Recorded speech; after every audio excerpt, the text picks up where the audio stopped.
Hi, this is Real World Audio, and I'm giving you one more breadcrumb to the Goldilocks zone.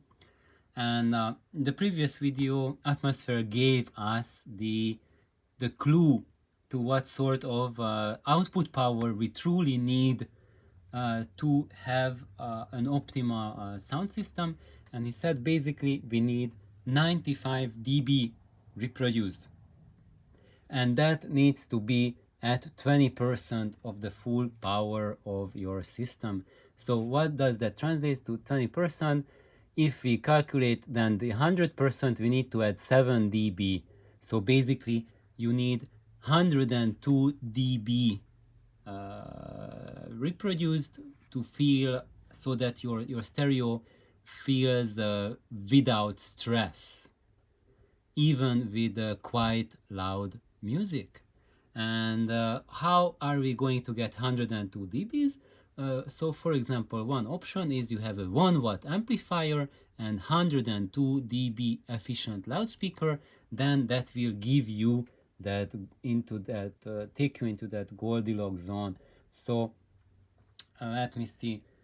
Uh, so what is that going to do with your Darling amplifier? So the Darling amp is 0.7 watt output per channel, and if you have, let's say, 102 dB speakers, like my Altex here, and I will share how to build them. So if you want, you can build these matching speakers from them.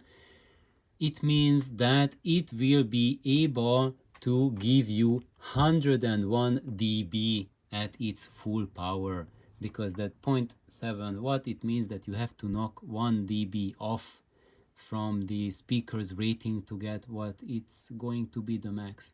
And now we are taking off that 7 dB for the Goldilocks zone. So basically we are getting 94 dB range, which is 1 dB less than what Atmosphere recommends for loud listening. And I can tell you guys that 1 dB is not that much. So 94 or 95 dB, I don't know. If you can hear 1 dB difference, sure. If you put the two of them side by side, you might hear the difference, especially if you try to crank the amp up, like to get you 95 dB instead of 94. You will hear that it starts to strain a little bit, but to be able to tell and then have the experience between 94 and 95, that's just the same. And the size of your room is going to make a bigger difference than we are being 1 dB down from the Goldilocks zone. And by the way, that's what people have been experiencing with the Darling amp, is that if you have a normal size room, so it's like a medium to a small sized room, then people with efficient speakers, everyone reports, I don't want more power than 0.7 watts. I don't need more power. If you have a very big room, like a gigantic living room, or you live in a hall, then that will be inadequate for you. Then you want to have a higher power. So what can I tell you guys? How, just like talking about a recent personal experience, is that my Darling amp at this point, because I have modified it quite a bit since the basic variety, it puts out basically 1.2 watts into my 100 dB efficient loudspeakers. So calculating 20% of peak power output, knock out 7 dB from that, it's 96 dB. So my Goldilocks zone is like 1 dB higher than what Atmosphere recommends. And also I'm using it in a very large living room. So it's about, well, it's kind of hard to say because it's open with the kitchen, and it also opens to the staircase that goes to the upstairs floor. So it's kind of hard to give a square footage or a square meter value of what is the area that it needs to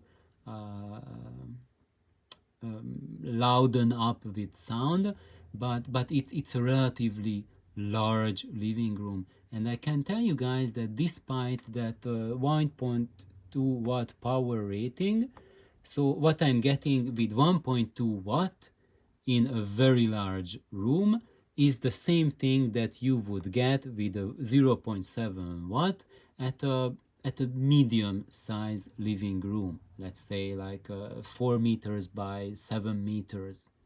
You will have the same volume and same capacity to play material. And what I can get at this level and what you will be able to get with this level is you can rock out Mahler or Uno Klami. If you know Uno Klami, he's a Finnish composer, classical music, of course, and he makes like a obscenely demanding music for your equipment, like really large scale classical, and it just tests your equipment to the max. Mahler also has some really large scale stuff.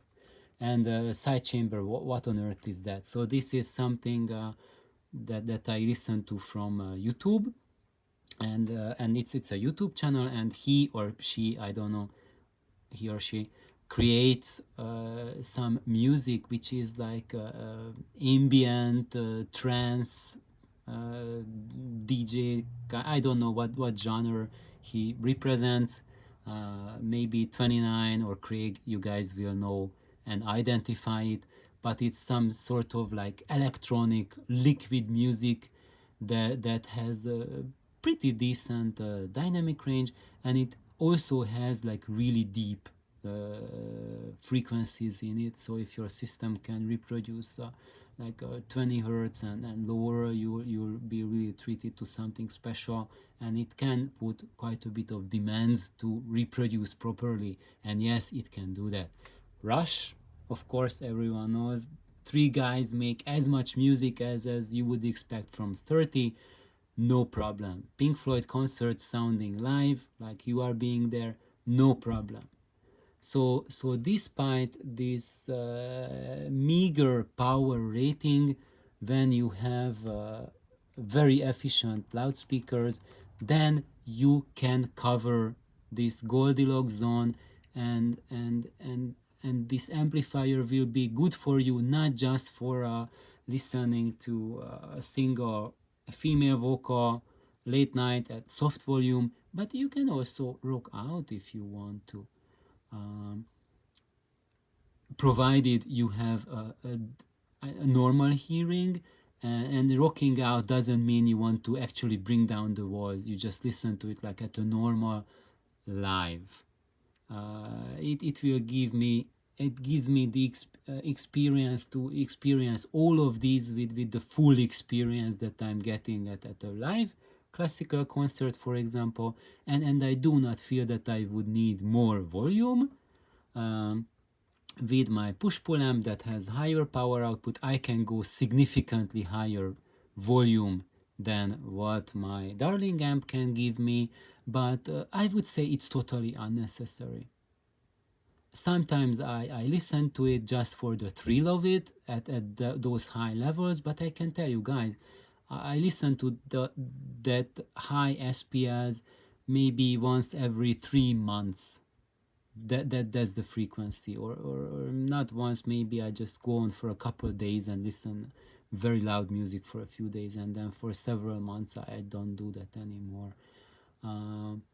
But if you don't do that, I can tell you, you are not missing much, unless you are addicted to listening to music above 100 dB constantly. Then yeah, you need that, and then you will not be happy with a sub 1 watt power amplifier. But other than that, you will be in the Goldilocks zone. And the other breadcrumb about this Goldilocks zone, why I started banging on about it, and the most important breadcrumb, is that when your amplifier is in the Goldilocks zone, then you are getting the most out of it. So basically, with that 0.7 watt set Darling amp with 102 dB speakers, this 0 to 94 dB range, that's the optimum of the amplifier, and you are getting the best of 94 dB.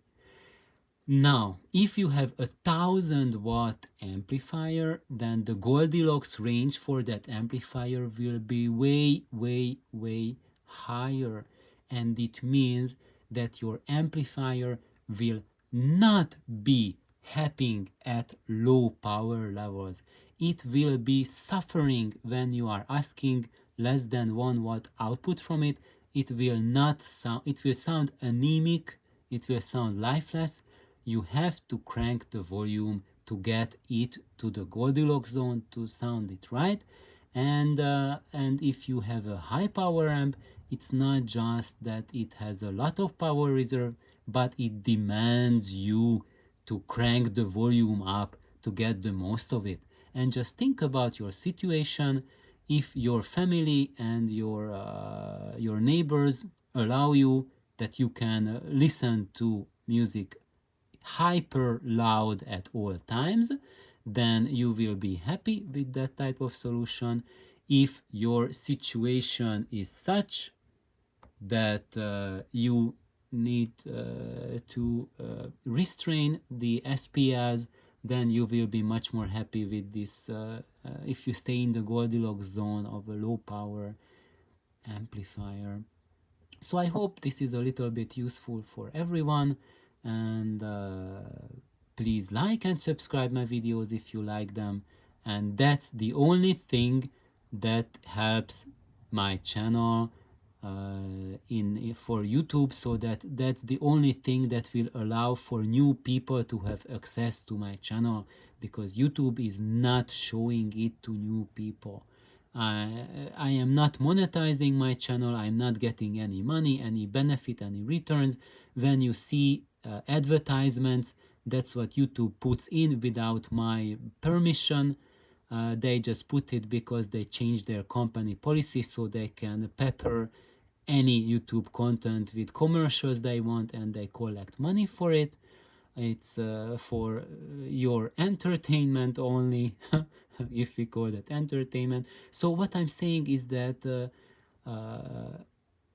only way this channel is growing if you like, the only way if to grow this channel if you subscribe, and when you subscribe, then you will be able to see my videos in the future. If you don't subscribe to it and you don't remember what was my channel's name, then it's very likely that you will never ever run into another of my videos again, because the YouTube random engine will not pop my videos up with high enough frequency that you will ever see one within the next 10 years. So enjoy your day, and keep the listening levels low, because if you always listen high, you will ruin your ears. Bye bye.